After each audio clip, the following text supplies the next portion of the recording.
Well, good morning, everyone, and welcome to Primetime. Primetime is a Bethel Library program that is a collaboration between the Friends of the Bethel University Library, Academic Affairs, and other offices on campus that celebrate learning in and beyond the classroom of Bethel faculty, students, and staff. So thank you so much for joining us today. This happens to be our very last Primetime of the academic year.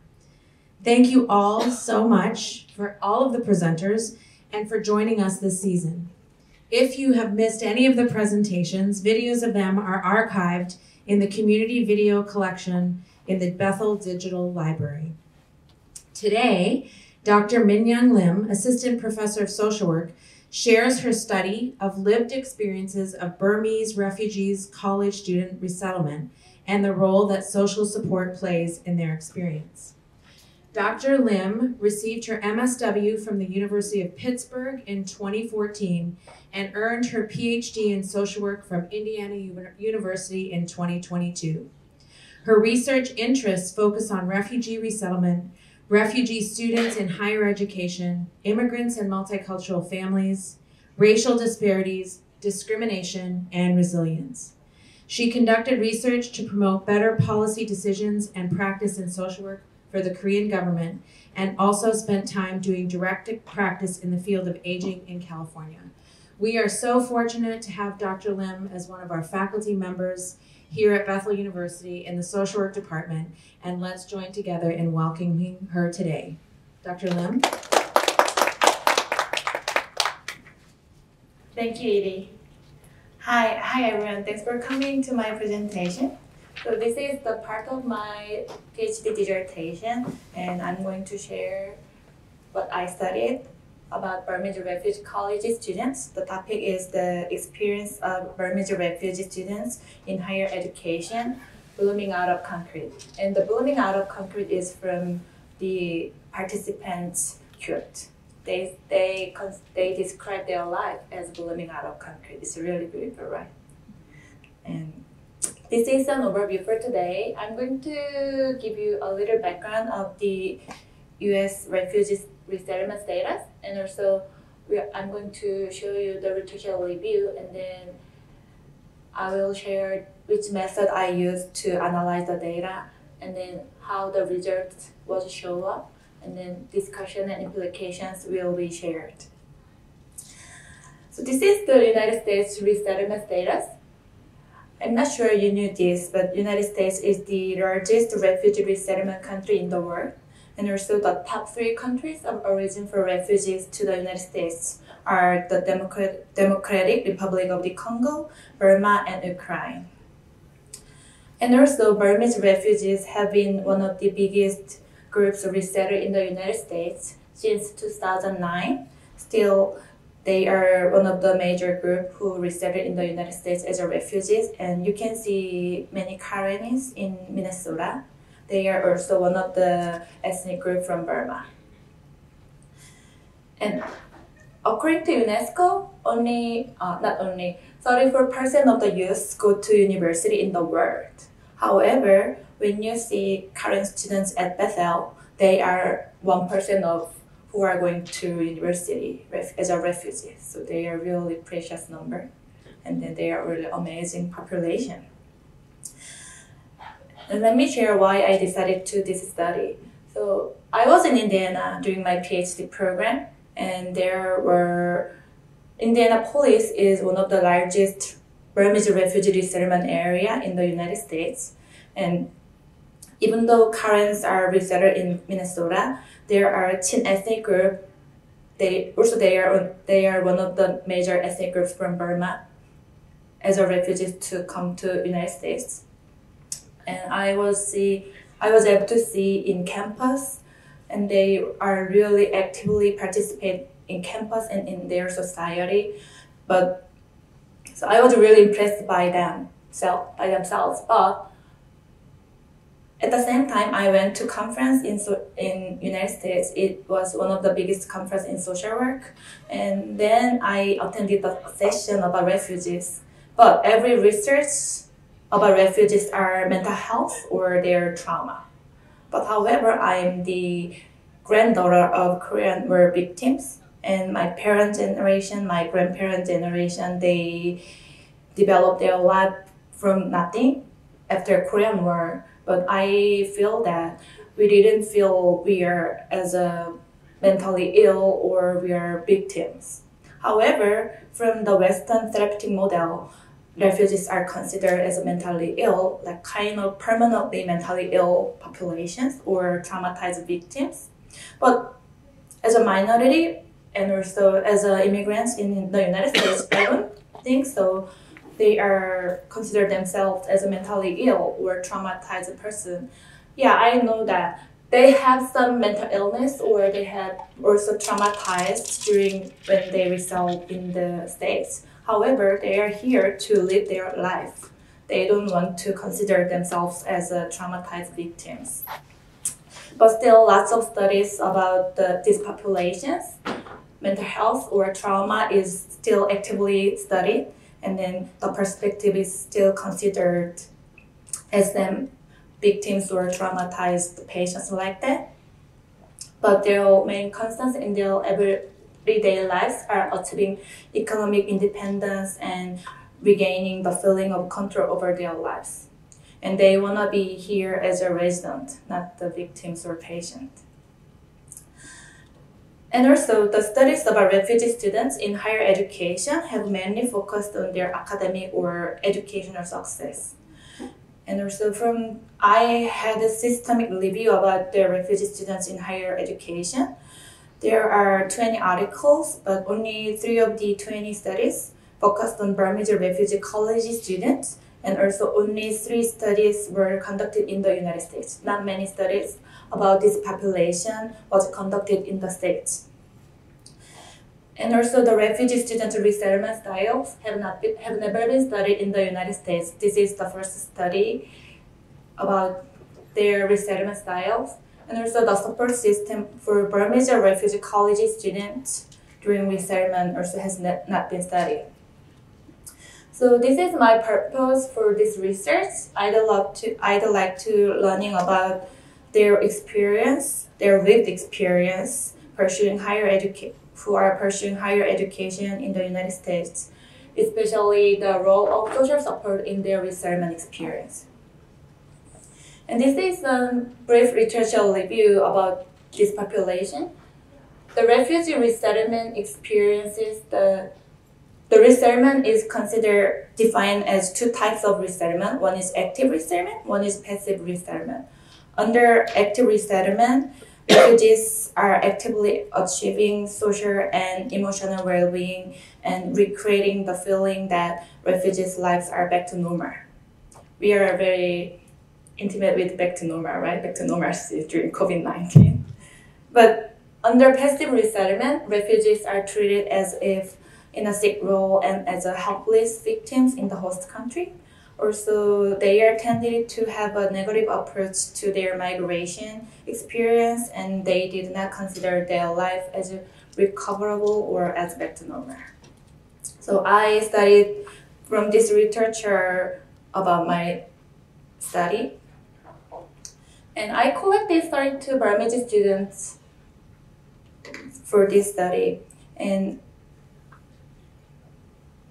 actually, I was really hard to recruit the participants because they are younger generation than me, and then it was not easy to contact them directly because I don't know where they are, and actually they are small amount of population in the United States, so it's not easy to contact them. Even though there is a Burmese refugee organization or there are lots of Burmese churches, but even though I contact them, they didn't respond me back. And there was one student organization in Indiana University who are made from Burmese refugees, and I contacted them directly, but they shared my research with their student members. They didn't respond me back to yet. They didn't respond me back. But at the time, I noticed that they have their Instagram account.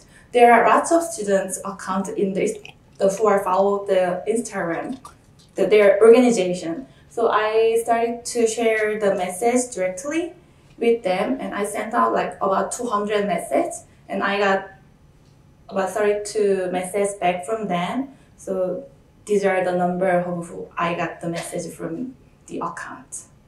So 32 Burmese students were recruited for this study, and I conducted the semi-structured interviews of Burmese students about 60 to 90 minutes. It was individual interviews, and I conducted it through Zoom because it was during COVID-19.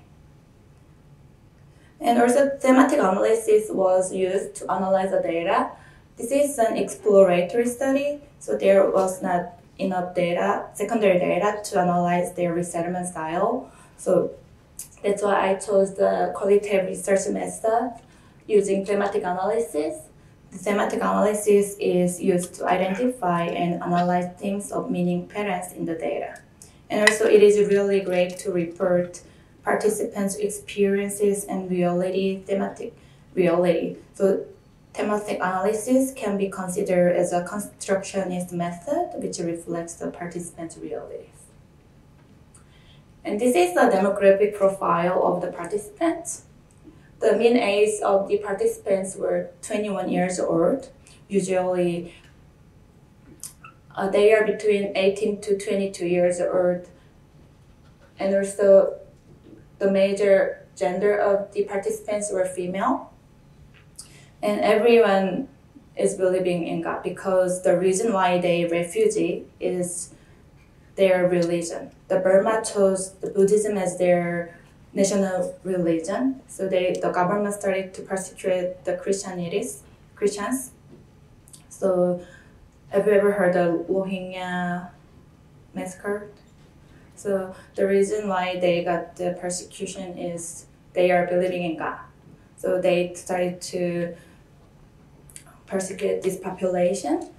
So that's why their religion is Christianity. And most of the participants were lived in more than 10 years.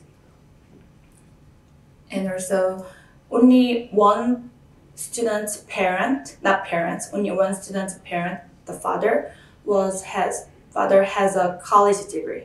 So most of them are first year of college student, am I correct? Yeah. So through the interviews, I was able to identify three major themes. First one is resettlement challenges and needs. Second one is the resources of social support. And the third major theme is resettlement experiences. And those are the sub-themes. I'm going to explain those sub-themes in detail.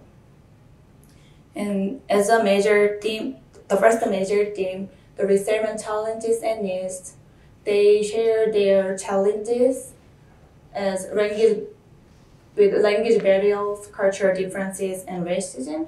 Also, they share their needs as a newly resettled refugees are welcome place and educational mental. So those are participants' quotes from the interview. So all of the participants had the language barriers when they resettled, and also the big problem is their parents also cannot speak any English. So when they got to States, they don't have any knowledge or any information about United States or English. So can you imagine like you are in the fully new country and you cannot understand what does mean, and you cannot understand what they are saying like this. So they had to start from nothing, from zero. So the language barrier is one of the biggest challenges when they resettled.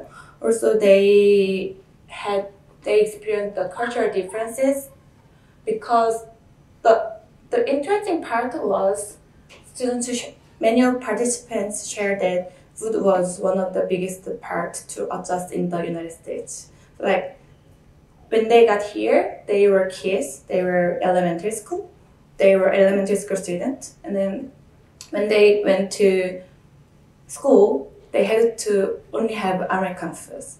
But the foods are not familiar with them because their main food system is rice. But when they got to school, they had to have pizza or hamburgers, and so many of students, they didn't have their lunch during school time. So the food was one of the cultural differences when they experienced. Also, still many of students shared the racism, they experienced racism in the States.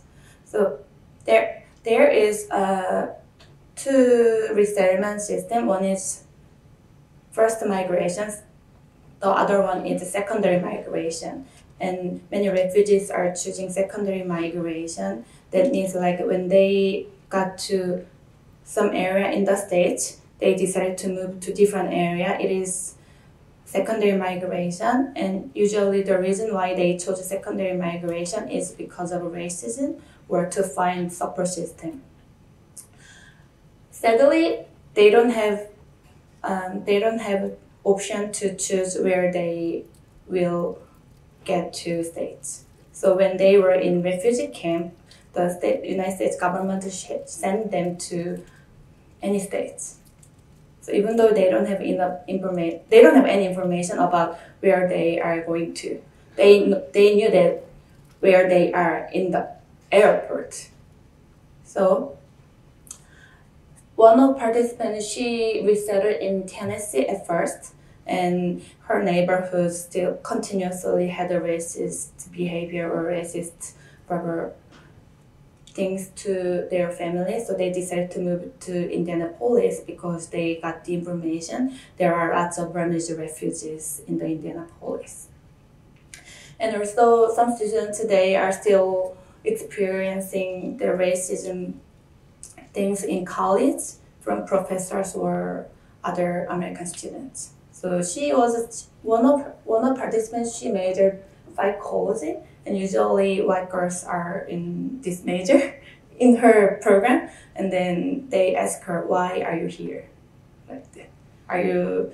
She said, "Are you actually in?" She heard that, "Are you actually in the right class?" Even though she is majoring this psychology major. So she decided to leave from Indiana to the more diverse state. And another needs of the refugees another need is a welcome place. And they share that newly arrived refugees need a community and sense of belongingness. And the sense of belonging is really important for the newly arrived migrants or refugees in the States. And they consider the welcome place. They consider church as a welcome place, the same ethnic group church.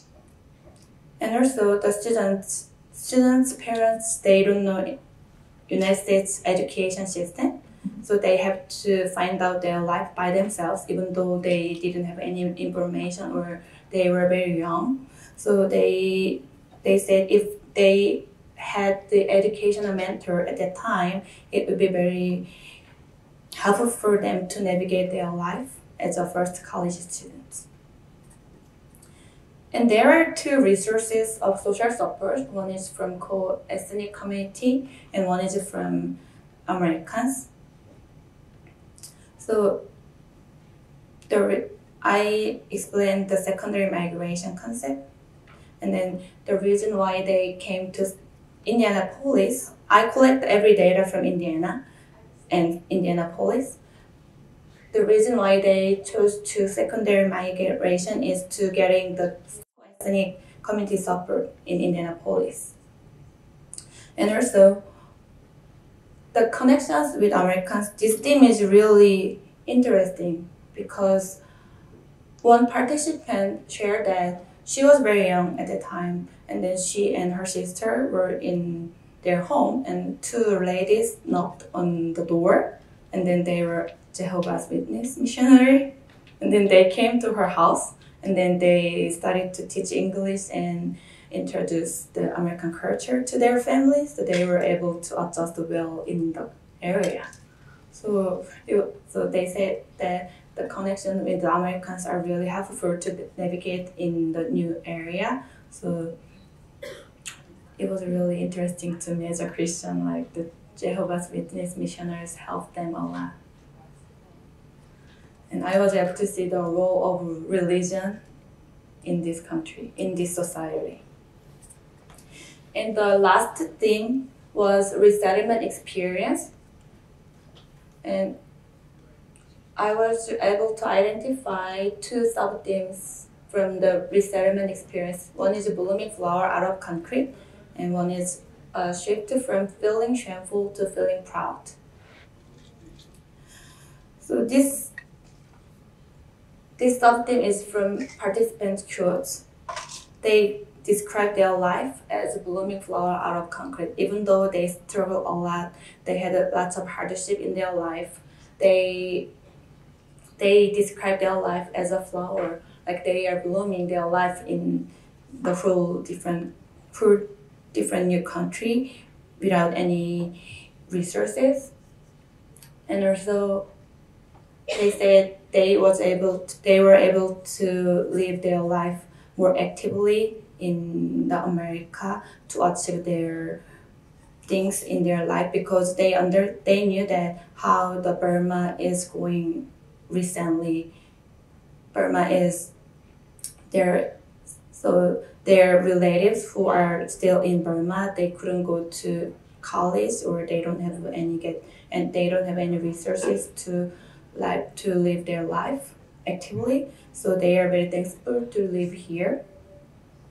And also, some students share that they feel shameful when they got to here, because they consider the refugees are like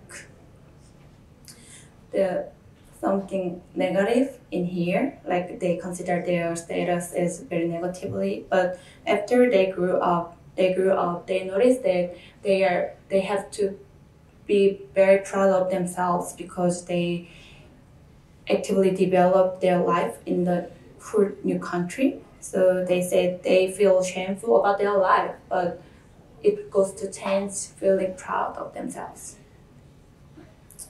And this study has several implications. So the better understanding of refugees' lived experiences will improve the effectiveness of refugee resettlement policies and better serve the refugee families in the refugee aid system. So it's good to prevent the secondary migration from this population, because refugees can get financial aid when they got to resettle, but when they chose secondary migration during the period, their aids will be gone. They couldn't get any support from financially or from government, like health insurance from government. But even though they don't get any finance or health services from government, they chose secondary migration to get more support from the co-ethnic community or like that. So if the government will search more actively about which area is good for this population, they don't need to choose secondary migration, and then they can get more actively adjusted here. And also, culturally appropriate support services for refugees are requested to help them prepare for their new lives as United States. And also, it is really important in social work. Evidence-based research and practice are requested for newly arrived refugees.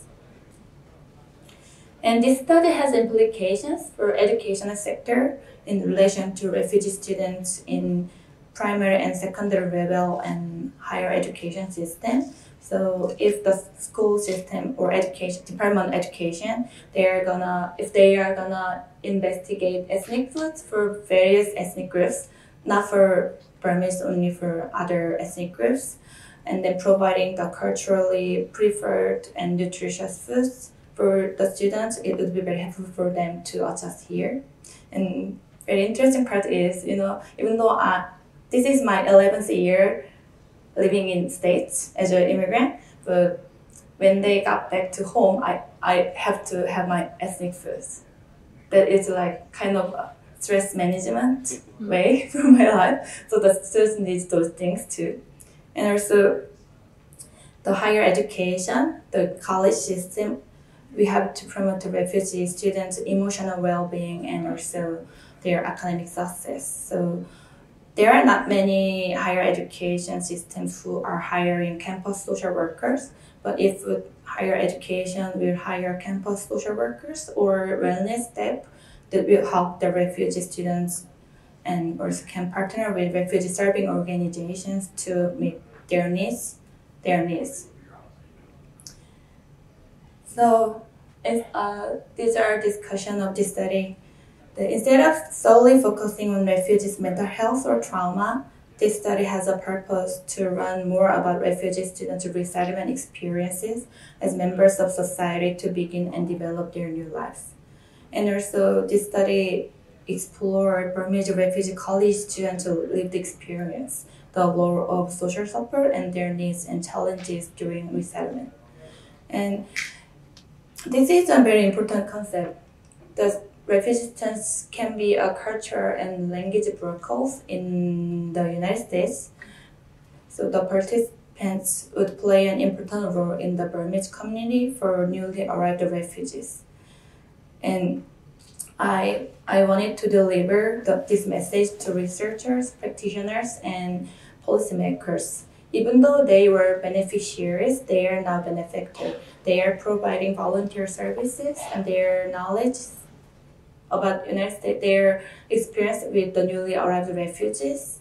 So I was very impressed how they actively develop their community in the United States.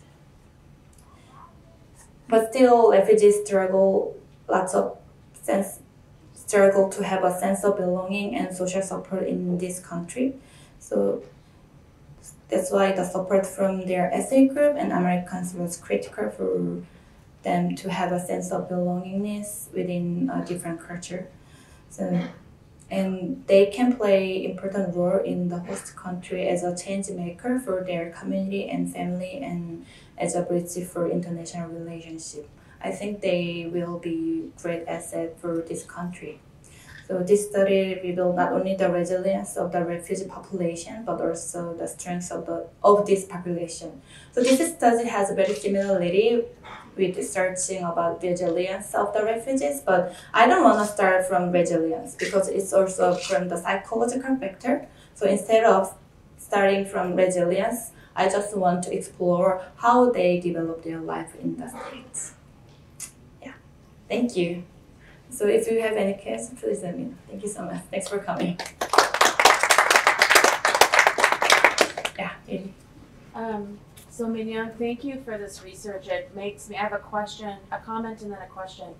One, it makes me think about, as I hear you speak about this, like what should we be doing here at Bethel to better serve those students who are with us as Bethel students or even faculty or staff who are refugees, and to be intentional. So I think like even as a department, I think we should maybe think about that, and as a broader institution, we may assume we're doing it well, but I think there are always things that we can be doing better to meet the needs. We can't assume that we're meeting those needs and doing it well. So I think we have work to do. The other question I had was, one of your earlier slides, you said there was active and passive resettlement, and one seemed more empowered and one was more sort of framed from trauma and the victimization. Where did those constructs come from, and do people sort of, are you putting people in those categories, or is that something that comes out of your study?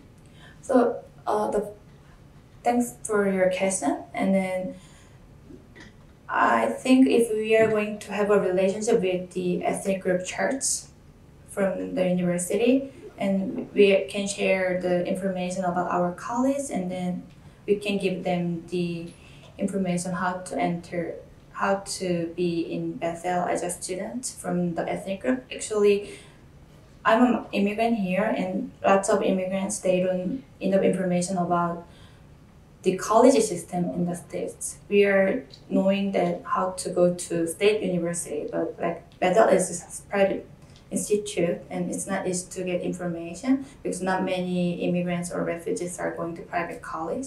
So if we will share our information about admission with the ethnic group or ethnic group organization or church, I believe it would be very helpful for them to have interest in Bethel And also, we can reach out the current student organization in Bethel to share the resources from Bethel.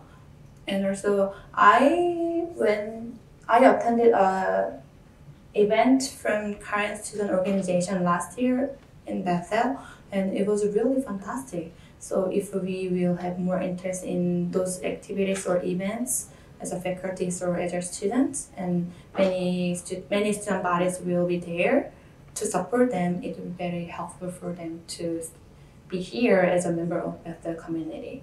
And from this framework, actually the study was conducted from Australia. And then they collected the data from refugees, and they was able to divide it, the resettlement style from passive to active.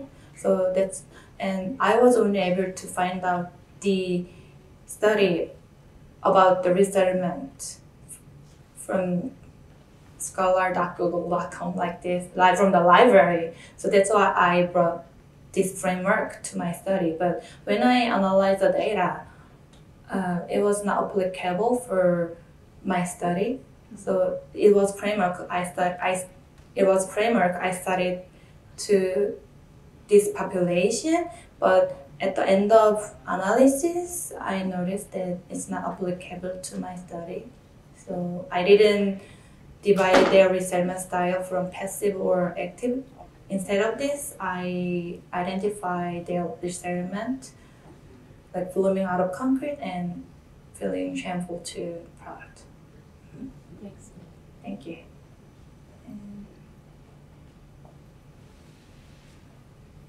Do you have any questions so far?